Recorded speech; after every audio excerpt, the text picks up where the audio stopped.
Hey guys, welcome back. 343 just released probably one of their biggest updates ever, at least since Infinite came out.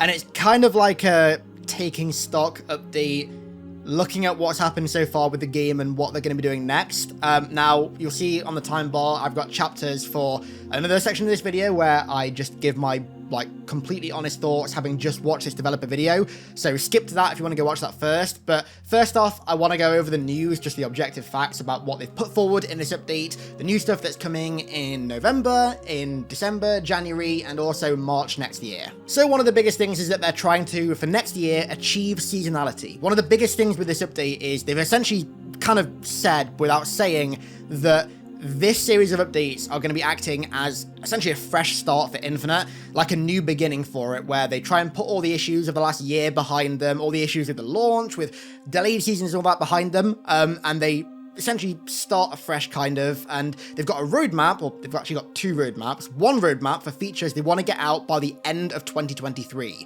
and they go as follows. They want match XP, improved events, career ranks, which is a ranking system, ranked rewards, season and career challenges. They want more varied customization options, more intuitive and personal playlist options and UI, better player onboarding, better player safety and reporting, and better ways to show off experience and skill in customization. They want MP gameplay improvements, so essentially what they said is that that's like fixing desync and like shot registration and stuff like that. They want more ranked options and matchmaking improvements, server and input matchmaking options, and anti-cheat improvements. And they also want some stability and performance improvements, customization experience upgrades, so I'm assuming for the UI and that stuff, and then also UI and user experience improvements as well. They say they want to be more transparent moving forward and try not to hide what they're working on, which basically means stop having every single thing for the game revealed to the fans via leaks. I'm pretty sure so far there's not been a single new feature that's come to Infinite or bit of content or anything that's been officially revealed first.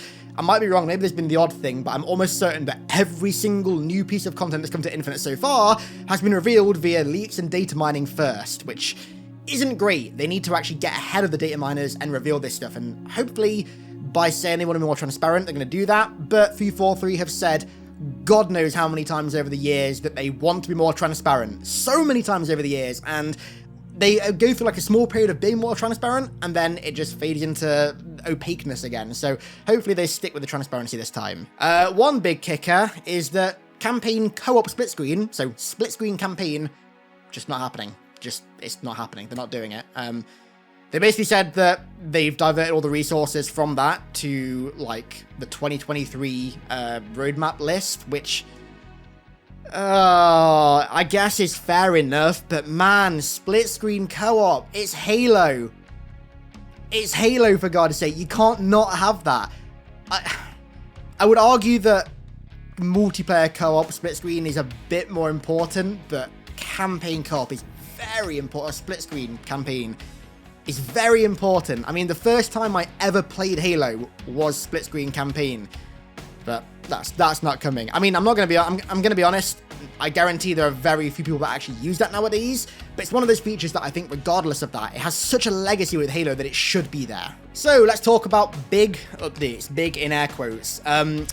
Here's another kicker. Season 3 is not releasing this year. Season 3 is releasing March 7th next year. Which, yes, you've run the math correct. That means that Season 2 is going to end up being 10 months long. Yeah, they are, however, doing a winter update coming out on November 8th, which is, by the looks of it, essentially Season 2.5, which is going to be a small content update that should hopefully tide us over until March of next year.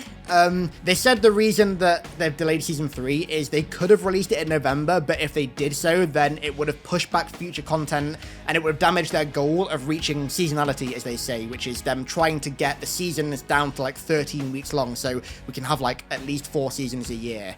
So I'll talk about this later in my like thoughts and opinions bit, but this whole update is essentially short-term pain for long-term gain. I think, I hope. So this update, November 8th, the winter update, is essentially meant to be a taste of what the live service is going to be like moving forward next year as they try and reach seasonality.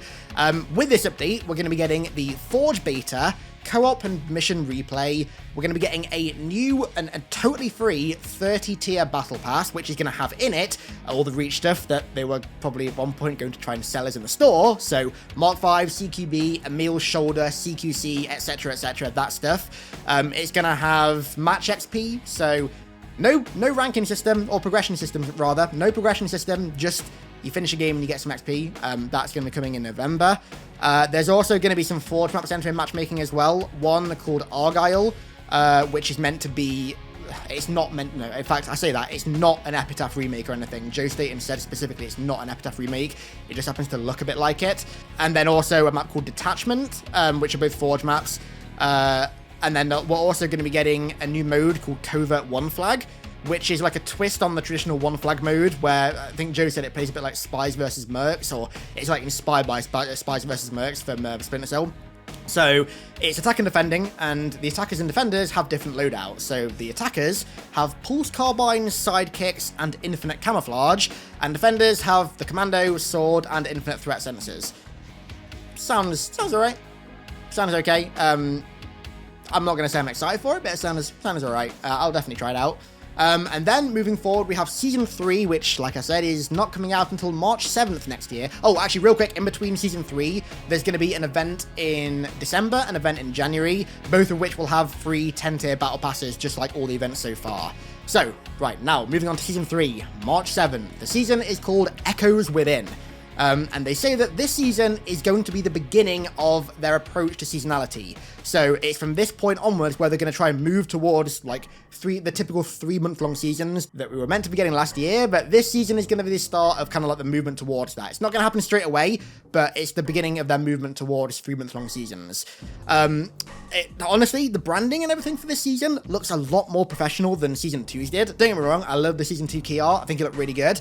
But something about the presentation of this, like the logo, the text, the background, it just looks very, very professional. It kind of reminds me, in a good way, of like Destiny DLC, which I think is pretty cool. So yeah, Joe said as well, it's continuing the story that we saw in the live service, which, to be honest with you, I don't really care about the story. I think it's really lame, but hopefully this can change that. Fingers crossed. The armor core coming with the 100 tier battle pass is actually very cool, based on SPI. So yeah, the SPI that we've only recently got in a game for the first time with MCC, that was first revealed on the cover of Ghost of Onyx, worn by the one and only Kurt. So very cool that we're going to have an entire armor core based around SPI. That is very, very sick. And with how much 343 have nailed the aesthetic part of Infinite, I have a feeling it will look really sick. We're also getting 2 maps with Season 3 as well, one of which is a UNSC research site. They've not revealed the names of them yet, but it's a UNSC research site on a desert cliff that's studying some foreign artifact, and it's meant to be more wide open and vehicle focused, which is good, because so far, all of Infinite's BTB maps are decent, but way too claustrophobic for vehicles. Way too claustrophobic. So hopefully this is going to be more in the region of like a CE BTB map, where it's a lot more open. And then an arena map as well, which is an asymmetrical, ice-based Oni black site, which sounds kind of cool. We're also getting VIP and a mode called Escalation as well. And we get the DMR, but, oh god, I don't like the DMR. I've never liked the DMR. Never been a fan of it. They're bringing the DMR back, and they've said officially that it feels like the Reach DMR, but more effective at close range. But it's a designated marksman rifle? Why? I mean, I suppose it's technically not. It's technically the Bandit, but it's a DMR with that scope. And it doesn't have D-scope either, which is... I don't know about that one. That sounds a bit rough, to be honest with you. But I don't like the DMR, so I'm not looking forward to this at all. And the Shroud screen equipment, which is essentially a smoke grenade, which, honestly, I think looks quite cool. Halo's never had a smoke grenade before, so I'm looking forward to seeing how this plays. I've got a feeling that it could be a lot more useful at like high-level play, but I don't know, we'll see. So that's pretty much all the important news, I think. Oh, there's also a customs browser coming in Season 3 as well. That's one thing I forgot. So yeah, let's roll the opinion part of this video. Hey guys, welcome back. Well, actually, I don't know what part of the video this is going to be in, so I might have already welcomed you back. This might be halfway through the video. I just wanted to give my immediate thoughts. I've just finished watching that Infinite update video. I think, I don't know. It's one of those things where I feel like this is a necessary downside to finally get Infinite into the spot that it needs to. I can't believe that the game is in this state, to be quite honest with you. It's frankly ridiculous that a game that was meant to launch, may I remind you, 2 years ago almost, and that is meant to be the debut live service game that 343 constantly talked about, having this engine that allowed them to constantly deliver new content all the time, faster than ever, more content faster than ever before, is at the point where we're having 10-month-long seasons, and we're essentially having to reset the entire thing not even a year in. I think it's frankly ridiculous that we've hit that point, but that stuff is like, the game is as it is. That's happened. The game is like that. We can't go back in time and change that now. For some reason, the game was released last year when clearly, evidently, it needed like at least 2 years more, if not 3 years more. So that's happened. And I think that this kind of like 2023 roadmap and the new start for Infinite is, honestly, it's pretty much what I said. If you watched my video a few months ago, I made a video called How to Save Halo Infinite. And to be quite honest with you, this is kind of what I suggested in that video. Basically, push everything back, release like a small update here and there, and then hold content and release it as part of a bigger update that is more polished than ever before, and that sets a new precedent for content for the game. And that does seem to be what they're doing here, and I'm happy with that. I think that's definitely a good move, but at the same time, I don't know. To be quite honest with you, the population now for Infinite on Steam at least is getting as low as like 1,700 players. When you couple the fact that Season 2, which was, to be perfectly honest, a pretty bad season, is going to be lasting for another, I can't do maths, 5 months, I think. It's going to end up being a 10-month-long season. And then you also couple that with the fact that Modern Warfare 2 is releasing in a month and a half, 2 months now. This game is not going to be in a good state by the time Season 3 comes out in March of next year. March 7th. That is insane. Granted, they've got the winter update, like I said, where there's like stuff coming, like a few little bits coming in. There's like a free kind of like make good battle pass to bring in with it, with all the like the CQB armor and Mark 5 and stuff. The stuff that they were originally probably going to put in the store and make you buy, but they realized that, hang on, no, that's ridiculous. So we're going to give them to them for free, which is fair enough. At least they did that. I'm assuming that'll be part of the battle pass and a few other things. And there's some events as well, but as we know so far, the events have not been great. So I'm not going to hold out any hope for those. But yeah, I don't know. I'm so conflicted because on the one hand, I just feel like this is a necessary massive hurdle in the shit show that has been Infinite so far that we've got to go over to get to like the good era of the game. But I don't know, man. It blows my mind that this is Microsoft, Xbox's flagship franchise that literally made Xbox and Xbox Live what they are today. And this is the state of its live service. It's ridiculous, to put it lightly, but that is what it is. This seems like a painful but necessary hurdle to get over before the game can actually kind of have its potential realized.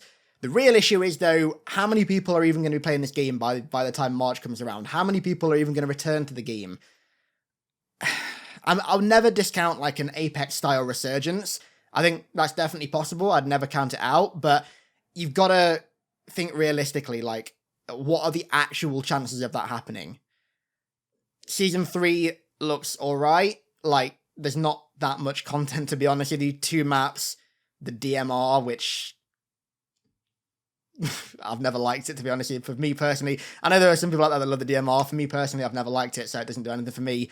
We're getting 2 maps, 2 game modes, VIP and Escalation Slayer, the DMR and a smoke grenade, and that's Season 3, which, is that worth waiting 10 months for? Well, that's the thing, the 10-month wait between Season 2 and Season 3 isn't for the content, it seems to be so they can hit what they said about seasonality, about making sure that seasons last far less than what they've lasted so far. They want to eventually get it into that like 13-week season period, which is standard for like any live service game, which is good. But I don't know, man. I'm very conflicted with this whole thing because it's necessary, but it's also like, just why, man? Like, we had to wait 6 years after Halo 5 for this game, and it just. I don't know. I don't really think there's anything else I can say, to be honest with you. I don't talk about Infinite much at the moment on my channel because I don't really have much positive to say, and I can't be arsed sat here making negative video after negative video, because that's just mentally draining. It's not fun, it's not enjoyable, it's not why I do YouTube. I don't want to sit there doing that, so it is what it is. I'm happy that they've got like a robust roadmap for the entirety of next year, which is a lot more robust than the frankly embarrassing one that we got in April this year. That was awful. It's definitely better than that, and I mean, they seem committed to it. They do, but they seem committed to Infinite, and look how that turned out. So who knows, man? I just worry about how many people are going to be still not even just playing the game by March, because I think that number is going to dwindle massively. I'm rather concerned about how many people are even going to be interested in playing the game by March. Playing it is one thing. Being interested in it and possibly wanting to come back to it is a completely different thing. And with how kind of like okay Season 3 looks, I don't know if that's really going to do that. I'll have to wait and see. I think at this point, we're all kind of just waiting for Tatanka, right? Like, the Battle Royale at this point, I think, is this game's major shot at getting a large population back, because I don't think that this is going to do it. But once they get into seasonality and they get into that like 3-month cadence for seasonal updates where there's constantly stuff releasing, there's a steady stream of good, polished content. That's another thing. The content needs to be polished. Infinite is one of the most unpolished AAA games I think I've ever played. Like, the few times that I try and play it, every time is desync, there's bullets not counting, the UI completely breaks, etc., etc. And that can't happen with future updates. I mean, Sean said himself, like, that's the absolute main thing they've fallen down on, and he's right, because it is. Even more so than content, the state of, like, the actual polish of this game is so bad. And that's the main thing that they need to focus on for the seasonal updates, honestly. At this point, I would take polish over content, really, because what's the point in having content if it barely works, or if when you try and play it, the game doesn't work, right? So polish is definitely an important thing, but I'm just rambling at this point. I just wanted to get my immediate thoughts. So yeah, I guess that's it. So I will have already gone over the news part of the video early on. This does seem like an attempt at a new start for Infinite, which is what I said the game needed a few months ago, and I'm happy they're going in that direction. As painful as it's going to be in the short term, and as anxious as I am about the state of the game come March time for Season 3, it's definitely, I think, the right move. Like Sean said, they could release Season 3 in November, but that would damage all the future content updates, it'd make them slower, etc., and that's just going to exacerbate the issue. It's kind of like, they've just got to, like I said, get over this massive hurdle, and then hopefully after that, I mean, I'm not going to sit here and be super optimistic, because I realistically don't know how anyone really could be at this point, but I'm also not going to be super pessimistic and expect everything to fail, because if you get to that point, then what's the point of even playing the game, right? What's the point of even following the game? Like, there's no point. You've got to strike it in the middle and be measured and realistic, and I think this is a painful step in the right direction for the game. So yeah, let me know your thoughts down below. I'd be curious to hear what you think. Be civil in the comments, as per usual. You guys always are. So yeah, I'm going to round this one out here. Thank you all very much for watching. I really appreciate it. And I'll catch you in another tier list video coming next week. The biggest one yet, as I'm sure you can imagine. We're ranking 165 maps, so it's taking a long time to edit, which is why I've not released it yet. So yeah, I'll catch you all on that this week. Thank you all for watching, and I'll catch you for the 4th time later this week.